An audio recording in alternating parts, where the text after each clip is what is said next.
করছেন এই শাকিরি কিন্তু আজকে ত্রাস হয়ে উঠতে পারে ব্রাজিল শিবিরের কাছে। অন্যদিকে ব্রাজিল ছোট ছোট করে আক্রমণ গঠন করবার চেষ্টা করছেন।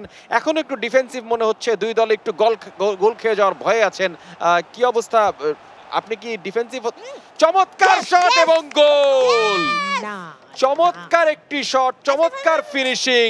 বলতে বলতে দ্বিতীয়ার্ধের একদম শুরুতে ব্রাজিল একদম সময় নষ্ট করেনি, 1-0 গোলে এগিয়ে গিয়েছে ব্রাজিল। গ্যালারিতে চলছে সাম্বা। জগো বনিতোর একটা ছোট্ট ডিসপ্লে আমরা দেখলাম এবং ভিনিসিয়াস জুনিয়র কি স্কিল তার!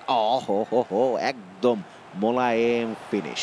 এবং গেস হু, সেই ভিনিসিয়াস জুনিয়র যে শুরু থেকেই খেলায় দুর্দান্ত নৈপুণ্য দেখিয়ে এসেছিলেন। চমৎকার ফিনিশ, চমৎকার ফিনিশ। এটাই হওয়ার ছিল অ্যাকচুয়ালি। আরো হবে। আবারও কিক অফ হয়ে গেল। এবার কিন্তু এই গোল শোধ করতে খুবই বেগ পেতে হবে সুইজারল্যান্ডকে, কারণ এখন কিন্তু মাটি কামড়ে বসে থাকবে ব্রাজিলের মানুষজন। কিন্তু না, অ্যাটাকে চলে গিয়েছে, বাঁ দিক থেকে ডান দিক থেকে অ্যাটাক করেছে, একটু কাটব্যাক করলো চমৎকারভাবে। দুর্দান্ত অ্যাটাক ছিল, কিন্তু না, ডিফেন্সও কিন্তু সতর্ক ছিল সেখানটাতে। এখন কি বাস পার্ক করার পরিকল্পনা নাকি দেখি? তুমি মোটামুটি 8-10 জন ডিফেন্ডারকে ওখানটাতে দেখলাম যে দাঁড় করিয়ে রেখেছো, ঘটনাটা কি? এত ভিড় কেন? ভিড় ওখানে আটকাতে হবে না? তোমার সাথে সেলফি তুলতে তো মানুষ এত ভিড় করে না। এত লোককে দাঁড় করে রেখেছো ডি বক্সে, একটু সামনে আগাও, অ্যাটাক করো। চমৎকার একটি অ্যাটাক দেখতে পাচ্ছি, দারুণ ভাবে শুরু করেছে এবং গোল!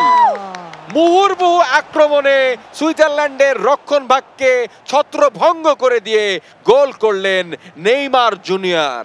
তিনি কিন্তু কাজের কাজটা করলেন, দলকে 2-0 গোলে এগিয়ে নিতে পারলেন। ফলাফল ব্রাজিল 2, সুইজারল্যান্ড 0। দারুণ ভাবে এগিয়ে গেল ব্রাজিল। অর্থাৎ ইউরোপের যেই ভূত ব্রাজিলের ঘাড়ে চেপে বসেছিল, এই ভূত মনে হয় এবার নামতে বসেছে। পুতুলাপু, এই অবস্থায় আপনার দলকে